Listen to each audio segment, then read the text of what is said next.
सभापति महोदय, प्रतिदिन छोटी मोटी झड़पें होती रहती हैं। हमारी फ़ौजें बड़े उत्साह से उनके मुकाबले में खड़ी हैं। उनके हौसले बहुत ऊंचे हैं, लेकिन हमारी सरकार का भी यह कर्तव्य है कि उनके हौसले को कभी गिरने ना दे। उन्हें हर तरह की सुविधा प्रदान की जाए, जिससे उनका आत्मविश्वास बढ़े।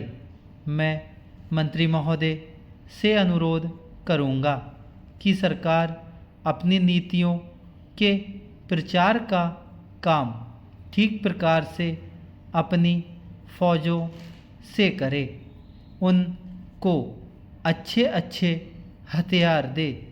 अनुसूचित जातियों और आदिवासी जातियों के आयुक्त ने जो अपना प्रतिवेदन प्रस्तुत किया है, उस प्रतिवेदन को देखने से यह प्रतीत होता है कि इसको तैयार करने में उन्होंने बहुत परिश्रम से कार्य किया है।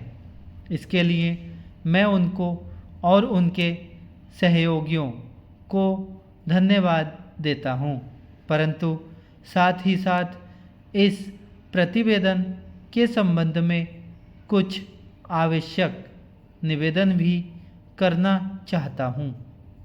पहली बात तो यह है कि इस प्रतिवेदन को देखने से ऐसा प्रतीत होता है कि इन कार्यों के लिए जिस धन का उपयोग होता है वह 3 साधनों से उपलब्ध होता है: केंद्र सरकार द्वारा, राज्य सरकारों द्वारा और कुछ गैर सरकारी संस्थाओं द्वारा। प्रतिवेदन के अनुसार जितना धन इन कार्यों पर व्यय करने के लिए दिया जाता है, उतना धन पूरी तरह से व्यय नहीं हो पाता। मैं यह नहीं कह सकता कि आवश्यकता से अधिक धन दिया जाता है या कार्यकर्ताओं को वह धन प्राप्त ही नहीं होता, जिसके कारण से वह बिना खर्च हुए बच जाता है। मैं तो यह चाहता हूँ कि जितना धन दिया जाता है उसका पूरा उपयोग हो और आयुक्त को यह न कहना पड़े कि इस कार्य के लिए जितने धन की आवश्यकता थी उतना धन नहीं मिल पाया और विवश होकर हमको उस कार्य को बीच में ही रोकना पड़ा। जहाँ तक राज्य सरकारों का संबंध है, बहुत सी राज्य सरकारें अभी तक इस कार्य में असावधानी से काम ले रही हैं और इस कार्य को उपेक्षा की दृष्टि से देखती हैं।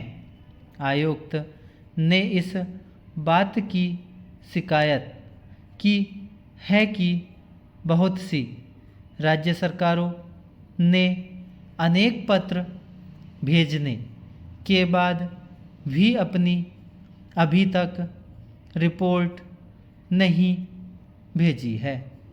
मैं चाहता हूँ कि सरकार इस तरफ निष्ठापूर्वक ध्यान दे। राज्य सरकारों पर दबाव डाला जाए कि वे इस दायित्व के प्रति सचेत हों और आयुक्त को उनके कार्य में पूरा सहयोग प्रदान करें। धन्यवाद।